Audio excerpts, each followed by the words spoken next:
I am the owner of a dilapidated inn. Business has been tough, but I have a reason why I must protect this place. Just when I was about to give up, a penniless old woman with a story appeared. I've always been a burden. Treated harshly by her son, she reminded me of my own grandmother. And with a single word from her, unbelievable changes began to happen at my inn.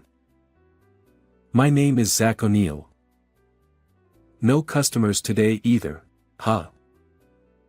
The inn I run is in shambles.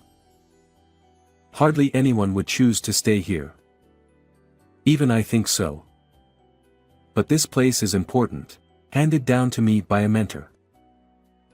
I want to protect this place with all my heart, so I continue to run the inn. That mentor was my high school soccer coach. In my childhood, I lived with my grandmother and mother. With my mother busy with work, my grandmother was always there for me.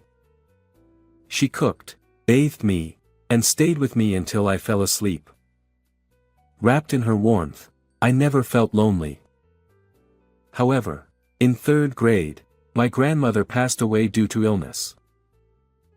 Although my mother continued to work hard as the family breadwinner, we hardly spent time together. But thanks to my grandmother teaching me the basics of household chores, I managed fine. In my first year of high school, my mother suddenly passed away from a stroke. The coach, who took me in, let me stay in a room at the inn his father managed. After graduating high school, I left the inn and started working out of town. Then, at a soccer reunion 10 years later, I met the coach again. He told me he was about to close the inn he had inherited from his father after I left. Wanting to somehow keep the inn that had welcomed me in, I begged him to let me take over. It was on a pleasant autumn day, with a refreshing breeze, that I met the old woman named Barbara. Excuse me. While cleaning the entrance of the inn, bathed in the sunset, I heard a voice behind me. I turned to see a small elderly woman, probably around 70, standing there. "What can I do for you?" The old woman had good posture and wore neat clothes, carrying only a small shoulder bag, as if she was out shopping. Clearly, she wasn't a guest. I forgot my wallet. But I promised to pay later. Can you let me stay tonight? Well, sure. Her anxious expression turned to relief. Thank you. My name is Barbara. I was really in trouble. I remembered my grandmother. Though they didn't look alike, her gentle tone brought me comfort. I hurriedly put away the broom and showed her to a room. "You don't have much luggage." Barbara, with a sad expression, looked away. It's better to travel light. Sensing there was more to her story, I respected her privacy. She declined food, but I decided to eat dinner with her out of concern. With few ingredients available, I prepared a simple meal. You're young, but your cooking is quite gentle. Despite the simplicity, she seemed pleased. Barbara didn't talk much about herself, but listened to my stories with a smile, about my childhood, my mentor, and the inn. What's the concept of this inn? Concept? Why did I take over this inn? To share the warmth I felt here with others. The concept is a warm and welcoming space where you can feel at home. That's wonderful. She nodded approvingly. The next morning, I couldn't offer much hospitality, so there's no need to pay. Talking with you was more than enough for me. Thank you. Though surprised, she thanked me repeatedly before leaving. The inn's business didn't improve, and I decided to look for a job.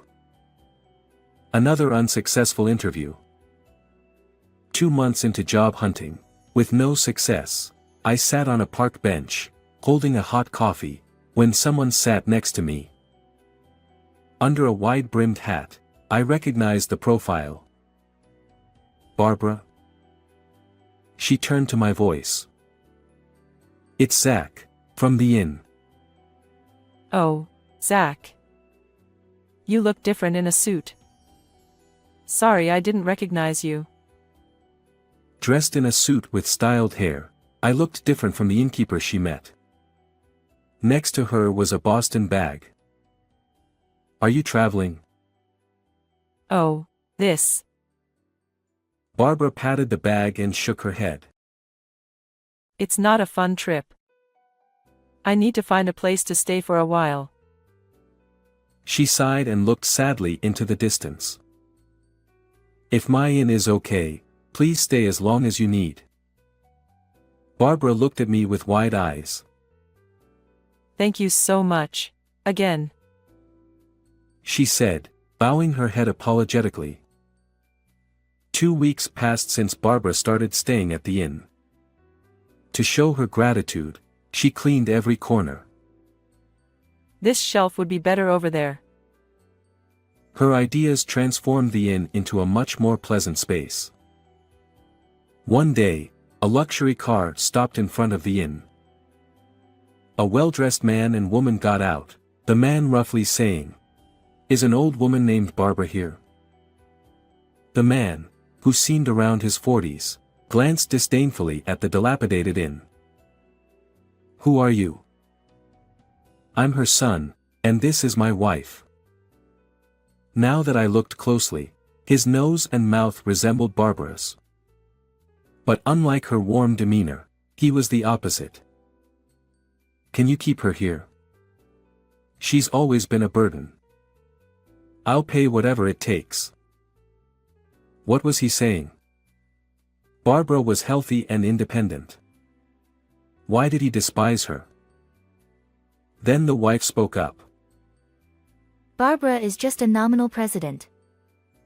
She travels and plays while we handle the office work. Honestly, I wish she would retire. Her eyes, behind sunglasses, were not smiling. How can you talk about your family like that?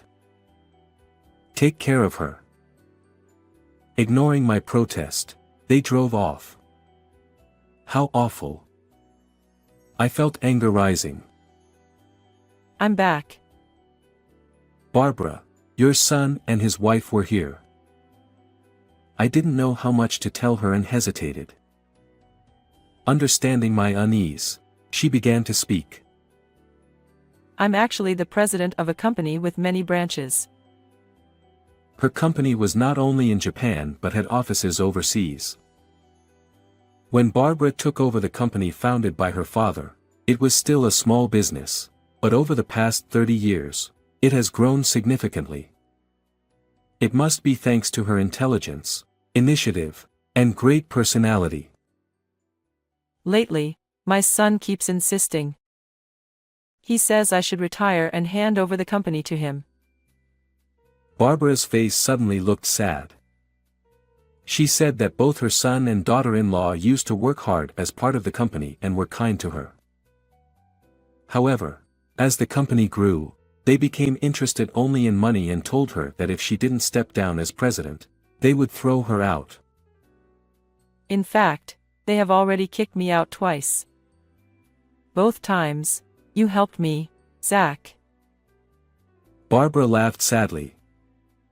I felt nothing but anger towards her son and his wife, who didn't value family. You can stay here as long as you like, Barbara. Thank you. I wish I had a son with a kind heart like yours. Her eyes were teary.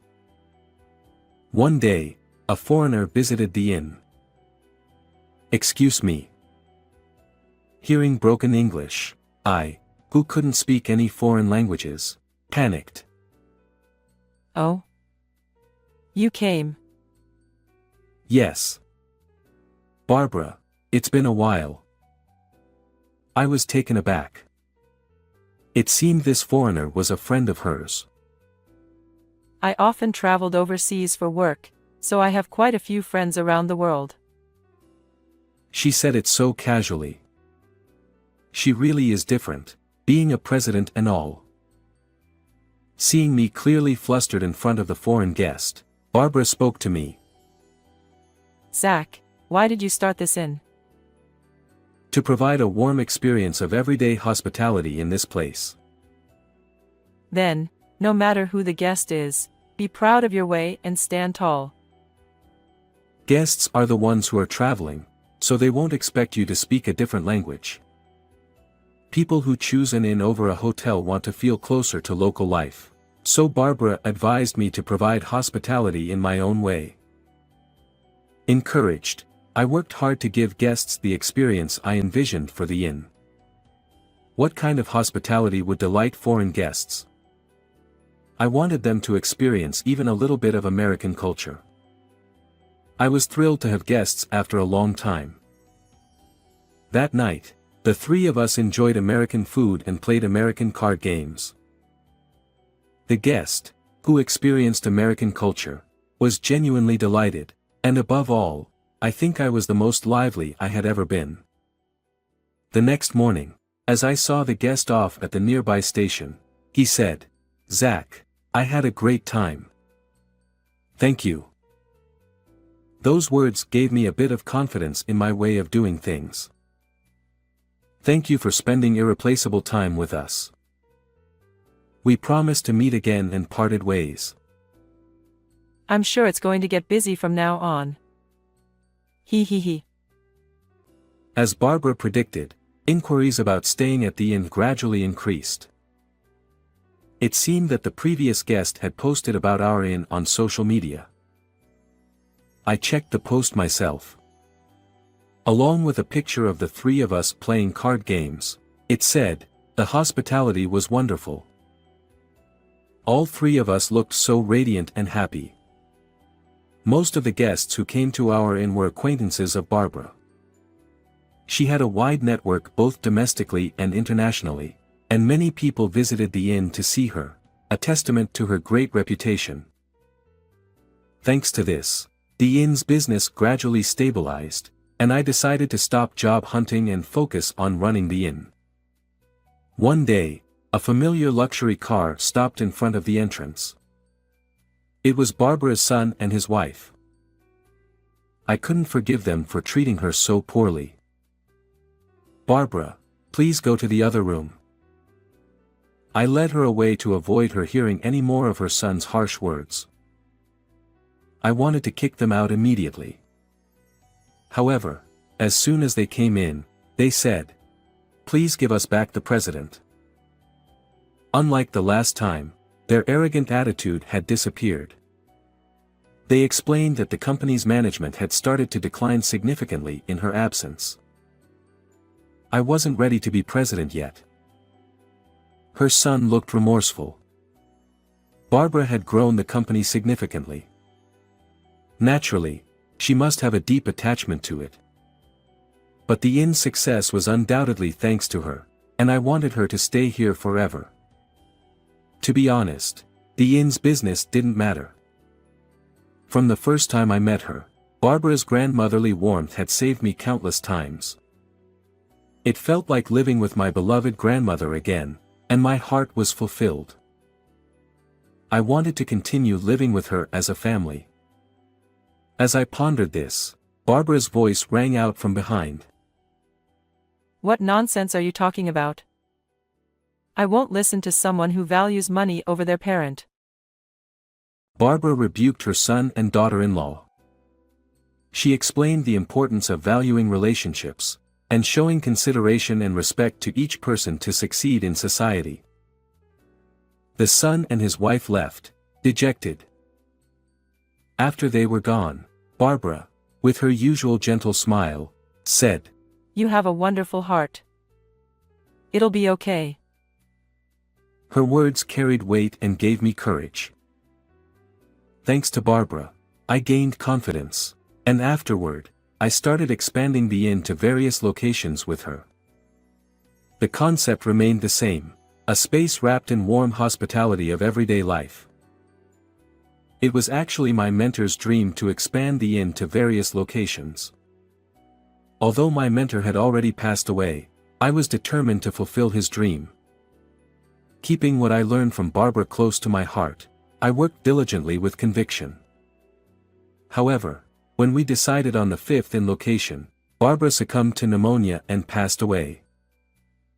On the inn's website, where Barbara regularly blogged, condolences from friends around the world poured in. She truly was an amazing person. I had always relied on Barbara. I wondered if she had really been happy staying by my side. Now, I felt a pang of regret. Zach, long time no see. Turning around, I saw the man who first posted about my inn on social media. We promised to meet again, remember? Thank you for coming. I shook hands firmly with the man. I remembered the photo from when we played card games together. Back then, he, Barbara, and I had the brightest, most genuine smiles. Barbara must have treasured the days we spent together.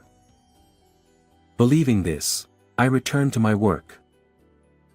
Barbara, the other day, your friend came from Indonesia. Today is August 3rd, the anniversary of Barbara's death. Every year on this day, I visit her grave and update her on my life. Even after she passed away, her friends from around the world continued to use our inn. By the way, recently, someone asked if I was your son. I was so happy to be mistaken for her son. I told them that even though we're not related by blood, you're an important family member. They said that since we resemble each other, we must be family by heart. Barbara continues to live on in the hearts of her friends worldwide. Of course, she lives on in my heart too. I will strive to be like you, Barbara. So please continue to watch over me. Just like the bright summer sunshine, my future is bright and shining. How did you like this story? Don't forget to subscribe to our channel. See you in the next video.